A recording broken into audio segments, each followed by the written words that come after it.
Hello and welcome to Upstage Downstage. With me, Richard Platt, seated in the upper circle. And me, Stephen Rees, seated in a cheap seat. This is the Theatre Podcast, where we discuss productions we've seen, things we've liked and may not have liked, giving our complete unprofessional and non-biased opinions. So grab a brew, take a seat and let's raise that curtain.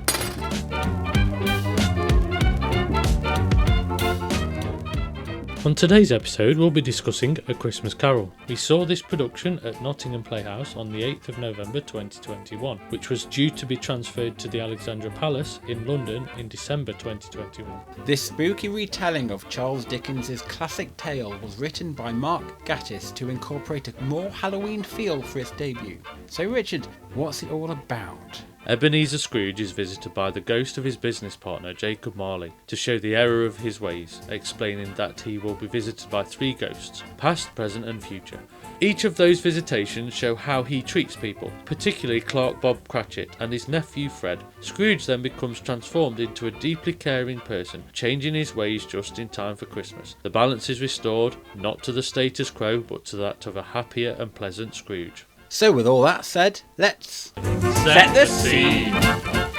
So Richard, what are our first impressions of the set and the layout of this A Christmas Carol? Well, as you walked into Nottingham Playhouse, you really were drawn into A Christmas Carol and Scrooge's office, where you're just surrounded by filing cabinets, paperwork, books. You just felt sucked into a Dickens era production. It was. I thought the set was really well utilised, to be honest. I've seen A Christmas Carol several times now, but I don't think I've ever seen it done like this. You've always seen the streets, you know, on street like scene, a typical Dickens street scene. But this was inside the actual Scrooge's firm, really, and it's just a nice take. I think as well, it wasn't, for me, it's all about setting the scene where you're basically creating a feeling where nothing is perfect, everything is haphazard, and that's how the real world is. You know, nothing is symmetrical, nothing, and that's how very much what the set you walked into. You really felt like there was towering blocks of filing cabinets. You were oppressed by paperwork and finances and documents, which I think is very apt for the character of Scrooge, which definitely. I think Mark Gatiss has particularly focused on. You know, you see all those filing cabinets, one stacked on top of the other, going so high straight up to the lights above on several of these podiums and things that they got. I don't even know if podium's the right word, but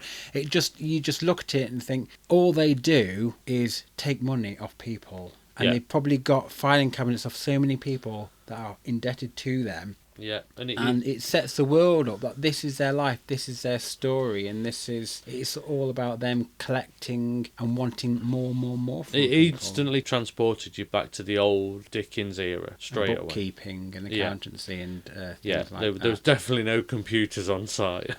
Everything had to be stored on physical records, and it was very obvious. And to one side, which would be stage right, is that correct, Richard? Where the I'm telling you where it is, and you don't even know where I'm looking Just at. Stage left. No, well, you think I'm talking about that, but I'm not. You're talking stage right then. There we go. Stage right, there's a tiny little fire that they had. Yeah. A little coal fire which they utilised to keep the office warm, and there was those bells. Yeah. Just to ring just when the doors were opening, really. And onto the stage left, which I think Rich is talking about now. I think I'm eager to talk about. Eager about this one was a scaffold pole. The only criticism I have is you walked into the production where you'd got this very Dickens era production, to then on stage left was a scaffolding erection, which was not very Dickens contemporary. In any way. They were probably still building it when we went to see it. It felt like there'd been a problem in the actual theatre where they were propping up some sort of subsistence or something in the venue. Part of the wall came down. Yeah, because they'd chosen to use modern day scaffolding to depict another area of the stage rather than using a wooden constructed scaffolding or something which would have been more in keeping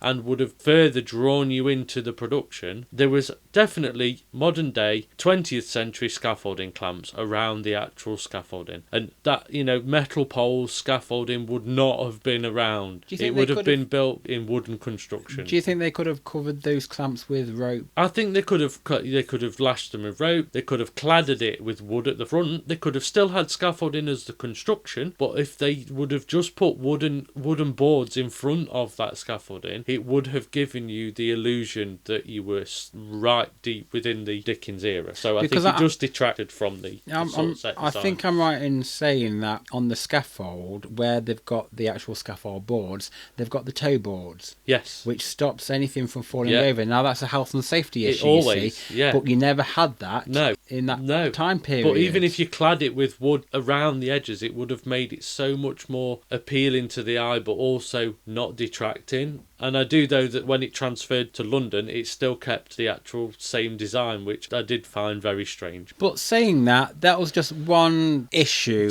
which I think Richard has more of a gripe than myself. I just had to wipe it out of my mind and just enjoy the production. Maybe we probably crop the picture. But utilising the set, I felt they used it really well. Yeah. And basically, they were the cabinets on some kind of platform. There was two of them on wheels. So at the very beginning, they turned around. Ebenezer was on one and Jacob was on the other, and there was on these huge tall, there were seats, but there were seats and desks, but so high that even the back row could see the performance, which was really it just made them have their position higher up, and those that were working for them were just looked down at, really. And it was a bit dicey when the cast moved those cabinets around with the actors sitting on them. It looked a bit dicey. There was a couple of wobbly moments. I mean, talking about the health and safety with the foot bars.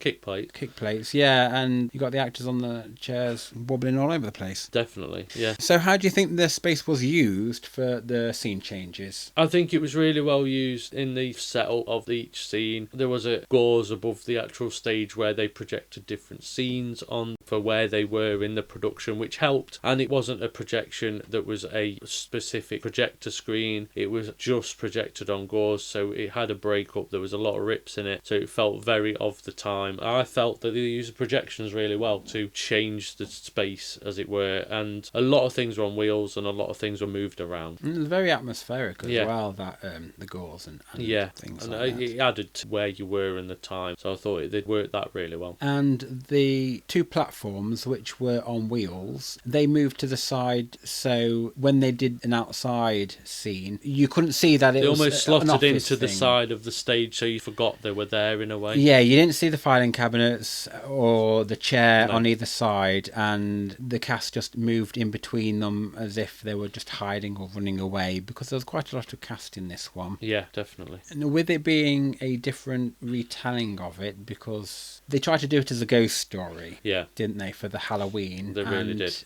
How do you think that worked? Because I enjoyed it for what it was. It felt more spooky.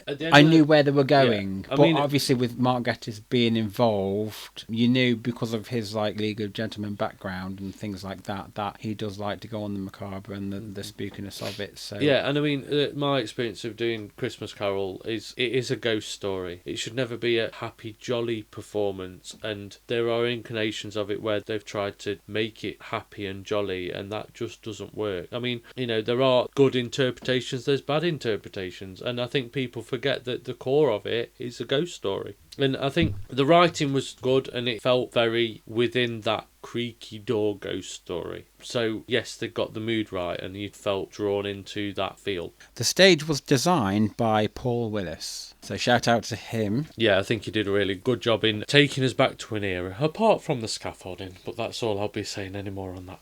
Now, was this well directed, do you think? And the director was Adam Penfold, and I have to say that for the most part, yes, it was. Yeah. You utilised the stage well in between the transitions of the scenes and so on and so forth. I think director-wise, it gave you that mood of you were drawn into the Christmas Carol world, Dickens era. There was other comments I'm going to make later, but I think that overall it was directed as a good piece of theatre. And there's a lot of people to direct as well. Yeah. There's a large cast. But also a lot of those casts did more than one character and they did more than one role. So they did have to change role to role, which, that does take a versatile cast to do that. Moving on now. Do you know what we're here for? We're here for the drama.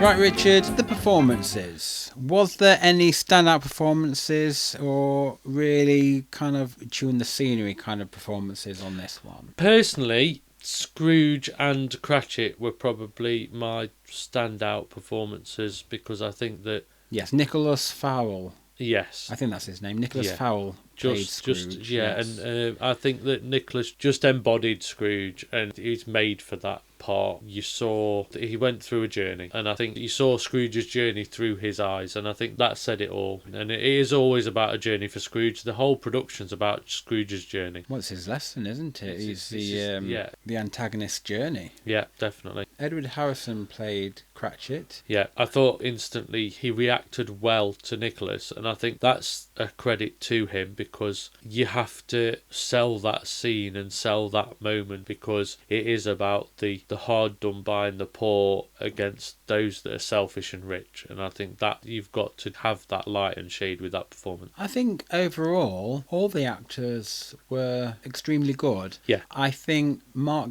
Gatiss in particular played up to his name, everything I've ever seen him in. I wasn't let down by seeing such a performer. No. You could see that this was his play, that he was just enjoying and playing Ebenezer. Definitely. He was so in the zone and he was so... No, he wasn't Ebenezer. He was Jacob Marley. It was Jacob Marley.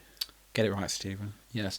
But he did that whole... The ghost and the coming back from the dead and that slight acting ability. He really revelled in that. Yeah, definitely. I think there was a few twists and turns that he pulled off really well. I think that showed in his writing. I mean, overall, the cast, they really took on the performance as well.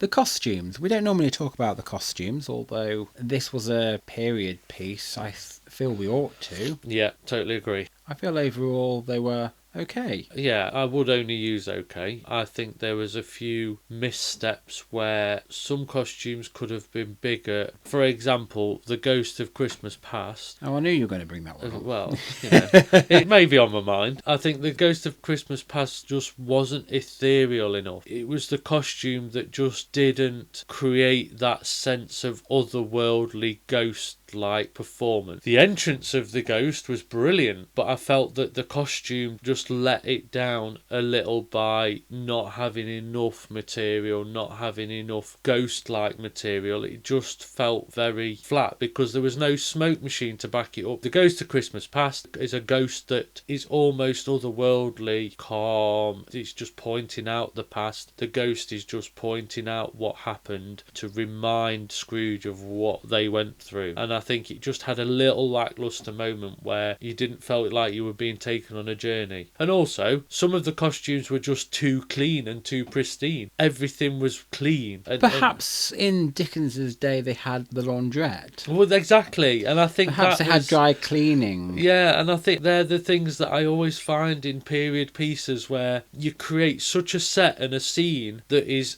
dirty and lived in, and the characters come out. I think maybe more the lower class costumes. Might be a little bit dirty. Yeah. But even so, you didn't wash your clothes daily. And Scrooge, being Scrooge, wouldn't have just washed his clothes because he was saving money. You know, and they lived in the same shirt and the same nightgown daily. They didn't have 7 a week or whatever. Very smelly. Yeah, I just feel that would then enhance it more and create more of a ghostly feel. You know? My gripe about the costumes would be on actually Jacob Marley. When he came back as a ghost, he had huge plastic chains. Now, I don't understand the need for the grandness of those chains, just normal chains that looked like they were chains rather than just looking plastic. But also they didn't feel enough of them because he wasn't linked anywhere. It was just wrapped around his body rather than any other part of the stage. And I think it didn't give you the sense of oppression from all the chains and what those chains symbolised. You know, those chains are meant to symbolise all the people that have pulled him down through the years because he is now a ghost. You know, and I think that it just didn't enhance that. It felt a little flat because there was no sound effects to enhance the fact that he was wearing chains, and because he was wearing plastic chains, there was no natural noise from those chains to give you that effect.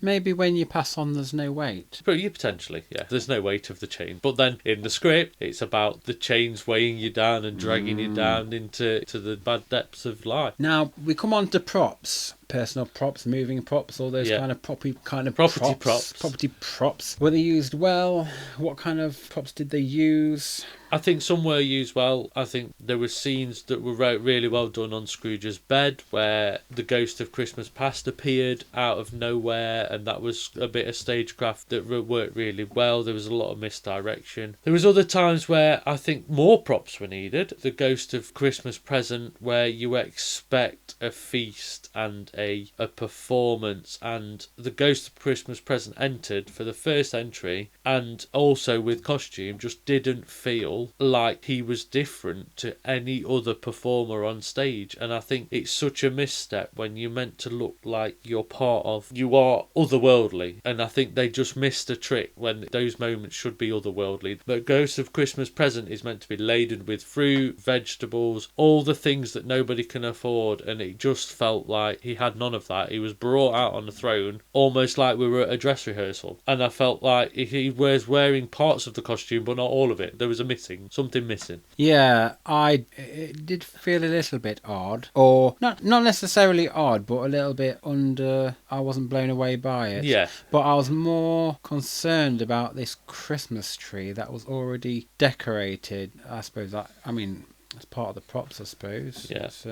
It just felt a little, maybe plasticky, a little bit like the chains. I think it felt a little bit too pristine and too already done, you know. And I can understand why they need to do it for speed of set changes and things like that, but there's certain elements that could have been done different. Yeah, I think they said, we need to decorate the Christmas tree, or we're going to decorate the Christmas tree. Yeah, but it was already decorated. So how can you, can't reference something if it's already decorated? That was a bit spooky. You know, if they'd have used two sides of the Christmas tree and one side was undecorated and the other side was, and then they just spun it at some point, then it would have been fine. But I think they just... But you picked up on something which brings us to our next segment, which is...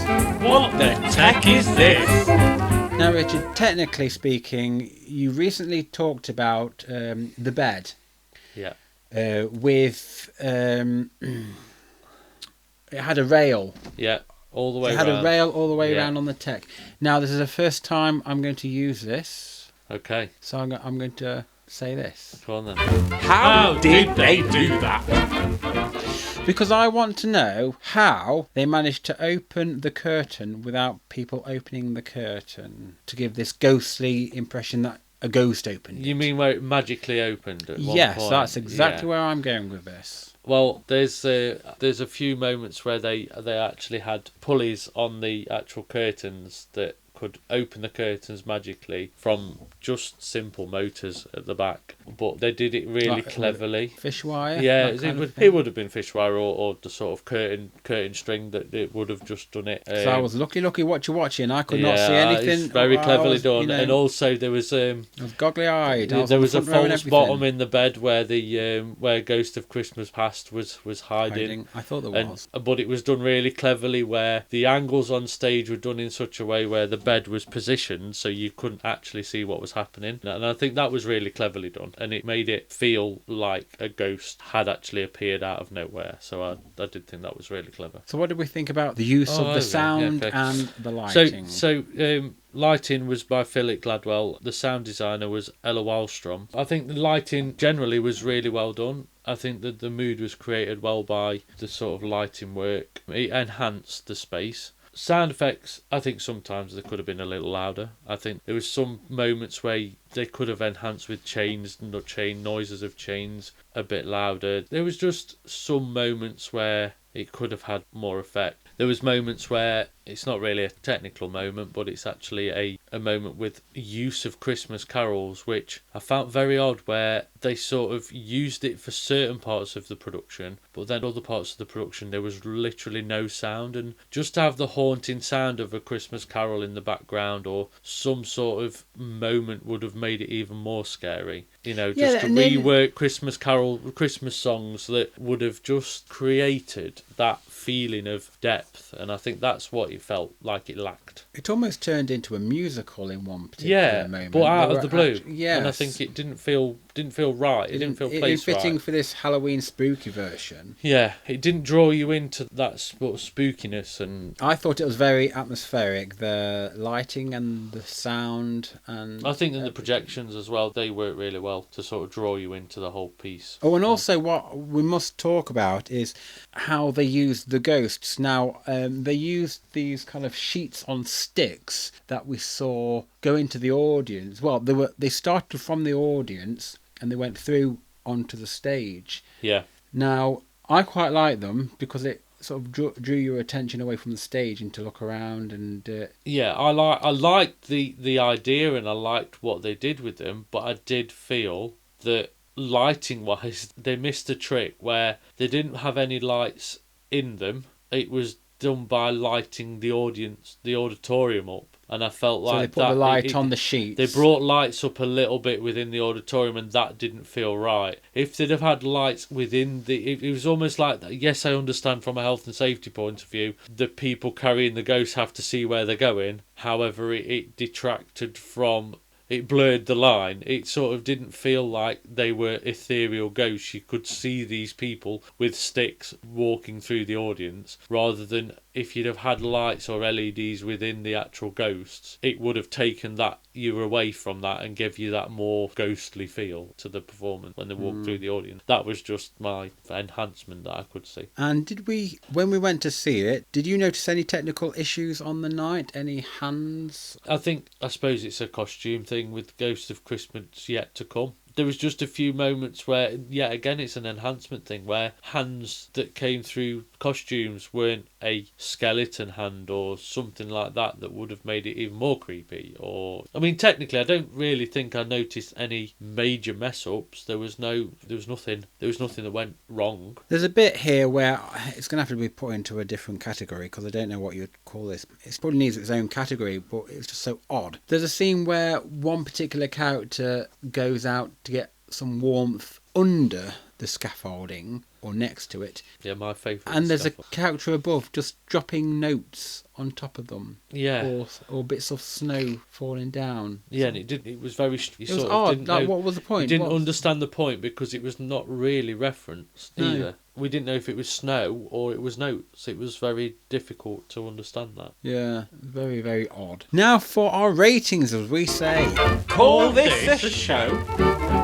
So, Richard, scores on the doors here. On a scale of 1 to 10, what are you going to rate this particular production of A Christmas Carol by Mark Gatiss? I'd say I'd give it a 6. Ooh. I think I enjoyed it. However, it wasn't up there with some of my greatest performances I've seen. And even though it was a rewrite, I don't feel that it was a total rewrite and a complete ghost story as it was built. So I'd stick by a 6. I'm going to score this a very nice round 8. Simply because I've seen a few A Christmas Carols and I liked it. I like the setting. I like the production of it. I like the fact that it was done for a Halloween season that blended in with the Christmas season. Yeah. And so, yes, I give it an 8. Now then, Richard. Stephen. The SFX here. Yeah. What are we going to give this? Are we going to give it a train wreck, a tumbleweed, a pleasant applause, or a standing ovation? See, what are you going to choose? What sound effect? It's going to be a pleasant applause for me. And you know what? Even though I've given it an 8, I'm going to give it a pleasant applause too. So I'm not sure on that one.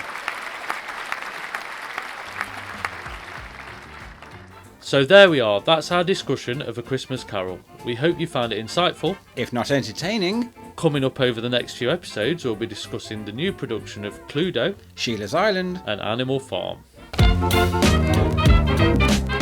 That's it for this week, folks. If you'd like to drop us a message, please email us at upstagedowstagepod@gmail.com. Remember, you can always join in the chat to share with us your views on a production. Also, make sure to like and subscribe to our channel so you get every episode the second it's released. And we hope you join us again for another instalment of Upstage Downstage.